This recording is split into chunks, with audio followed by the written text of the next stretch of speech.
Bom fim de semana a todos. Estou aqui para fazer uma dica de livro, ou melhor, a dica de leitura de um livro. Esse livro da historiadora conhecida em todo o Brasil, conhecida internacionalmente, é o livro A Carne e o Sangue. Então é esse o livro, A Carne e o Sangue, a historiadora Mary Del Priore.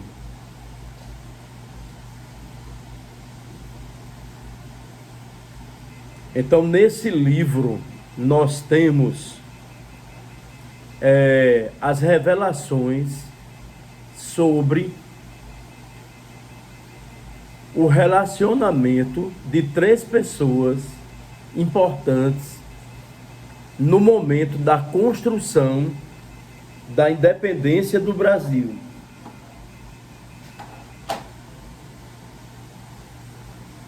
Então, retornando, nesse livro nós encontramos uma escritura muito bem elaborada de como foi o relacionamento de três pessoas importantes na feitura do Estado brasileiro, do Estado imperial, da independência do Brasil. A primeira delas, a imperatriz Dona Leopoldina, uma duquesa de sangue da casa de Habsburgo, Lorena da Áustria, seu pai, imperador da Áustria. A segunda, o próprio Dom Pedro, o príncipe Pedro, do Reino Unido de Portugal, do Brasil e de Algarves, posteriormente Dom Pedro I, imperador do Brasil, e da senhora Domitila, a Marquesa de Santos. Então, esse livro,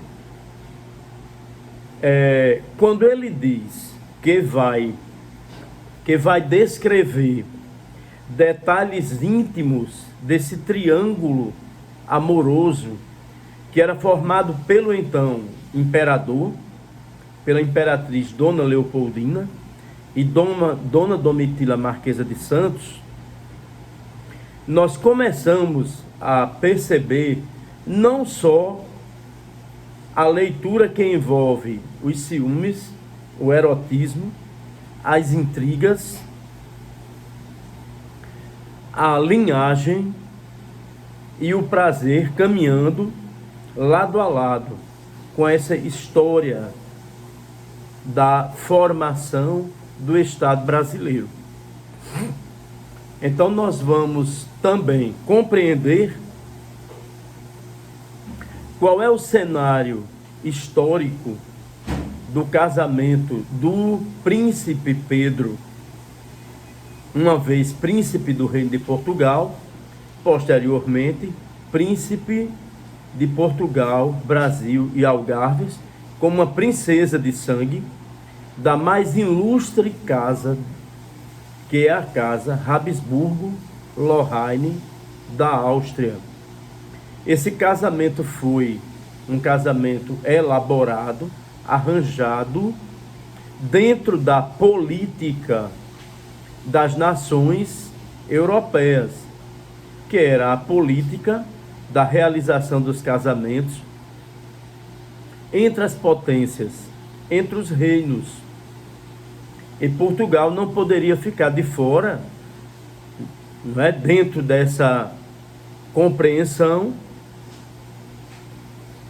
de um casamento diplomaticamente arquitetado para o príncipe herdeiro da coroa de Portugal. Então, Dona Maria Leopoldina Josefa Carolina de Habsburgo, Lorena da Áustria, casa-se na Europa, na Áustria, por procuração com o seu esposo, o príncipe Pedro. Vejam que nesse contexto histórico, nós temos o crescimento do liberalismo. O liberalismo como uma política contrária ao absolutismo. O liberalismo como política arquitetada, pensada no solo europeu, desenvolvida dentro do ponto de vista político no centro da Europa pelo imperador Napoleão Bonaparte, que tinha todo um espírito do liberalismo, mas também dentro do sistema de produção que passava a dominar com o capitalismo inglês. O segundo personagem, que é o próprio Imperador Pedro, ele não é um homem preparado, tão preparado quanto a sua esposa, na arte do comando do Estado. Mas nós temos que levar em consideração que Pedro, futuro imperador, ele aprende muito rápido dentro das necessidades do contexto da administração de Portugal. Porque ele vai exatamente ter o imperador Napoleão como uma figura histórica, como um símbolo de poder, como um retrato de homem que provocou mudanças, que provocou transformações. Ele apreende um pouco tudo isso, não é? E vai colocar também essas visões, essas construções dentro de uma prática, que é exatamente a prática que ele vai passar a adotar quando o pai de Dom Pedro viaja, retorna a Portugal, que é Dom João VI, e deixa o seu filho como sendo o responsável pela administração portuguesa no Brasil. E o terceiro personagem é Dona Domitila, que vem de São Paulo, que tem uma vida construída dentro da aristocracia paulista, que era uma mulher muito ambiciosa, que era uma mulher chamada aqui, uma mulher perigosa, no sentido de que as artimanhas da arte, as artimanhas de conseguir adular o príncipe regente, de conseguir adular o futuro imperador, leva Domitila a ter um papel importante, tanto no construto dessa independência, como no construto da organização paralela do Estado. Domitila é uma espécie de Estado paralelo. Existe o Estado administrativo, legal, racional, e existe o Estado paralelo, organizado ao lado desse Estado, formado por Domitila e os seus interesses.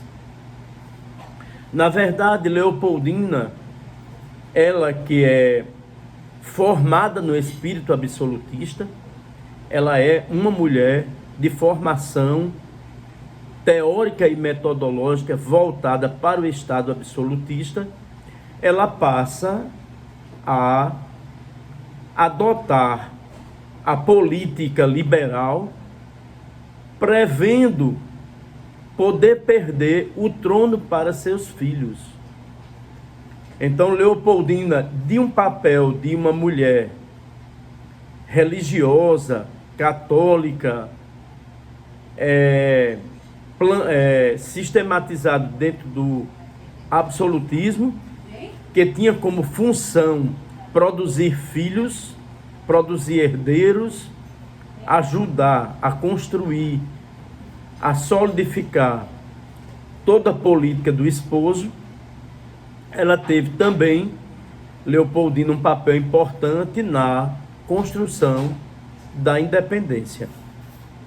Ao mesmo tempo, ela é uma mulher que tem uma visão de mundo ainda voltada para o que ela aprendeu na Áustria-Hungria.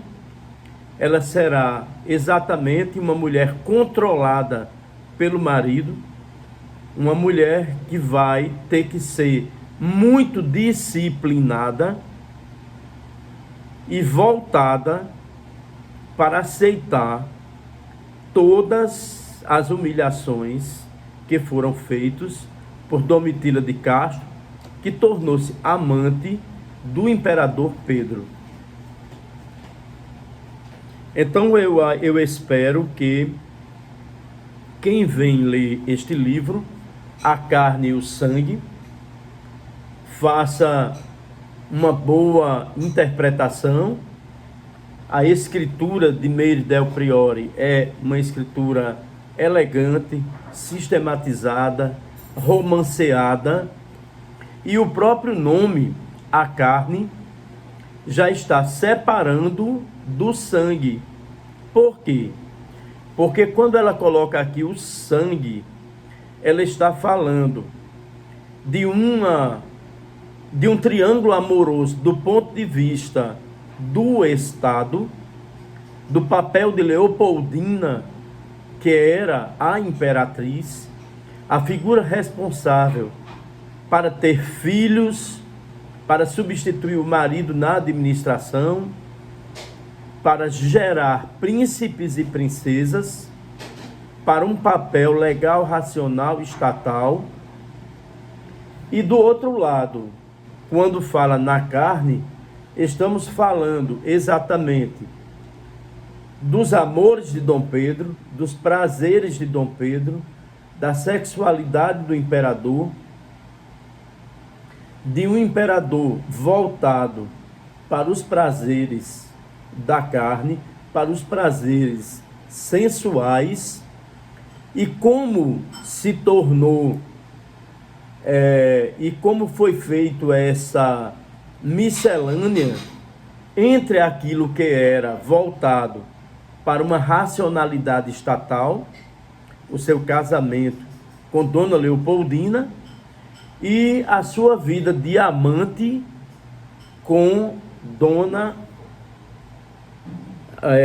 Domitila, a Marquesa de Santos.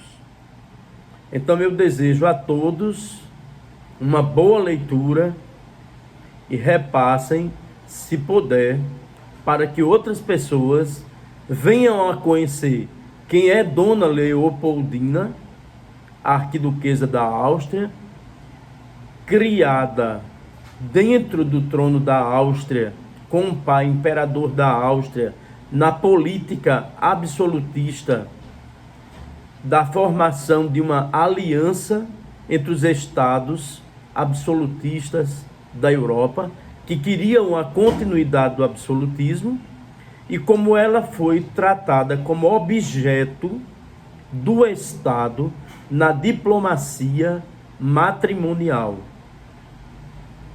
E do outro lado, a figura do futuro imperador, um jovem rapaz que vai ser importante na construção da continuidade dos Braganças, com um novo reino, uma nova monarquia, uma monarquia com misturas de elementos de caráter liberal e elementos de caráter absolutista.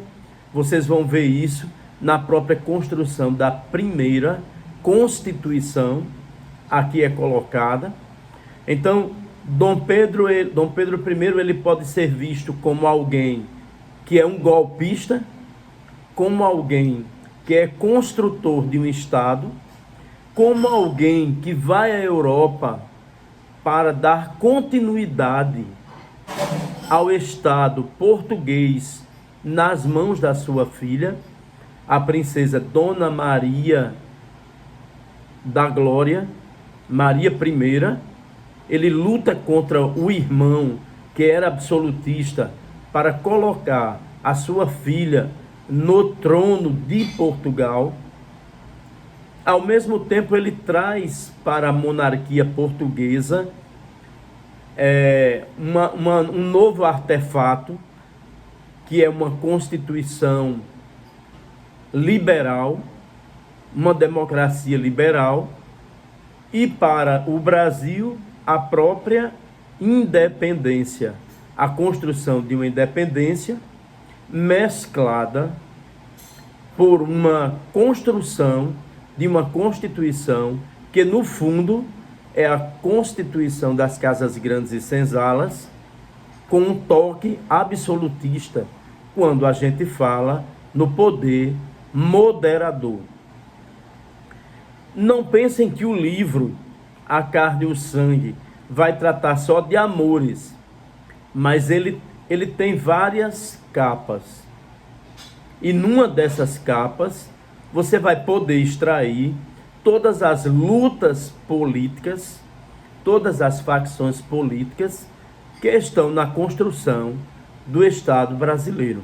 E o fim de Dona Leopoldina, que é um fim depressivo, é um aborto com muito sofrimento, com muita depressão, uma jovem que morre muito cedo, com muitos sofrimentos, com o desprezo até de seus familiares, porque só importava para os familiares lá na Europa a construção dos tronos, não importava a vida pessoal, os sofrimentos da imperatriz. Uma mulher que morre muito cedo, de um aborto, de uma gravidez mal sucedida, e também da chegada de uma nova imperatriz, que é Amélia. Então eu desejo uma boa leitura desse bom livro.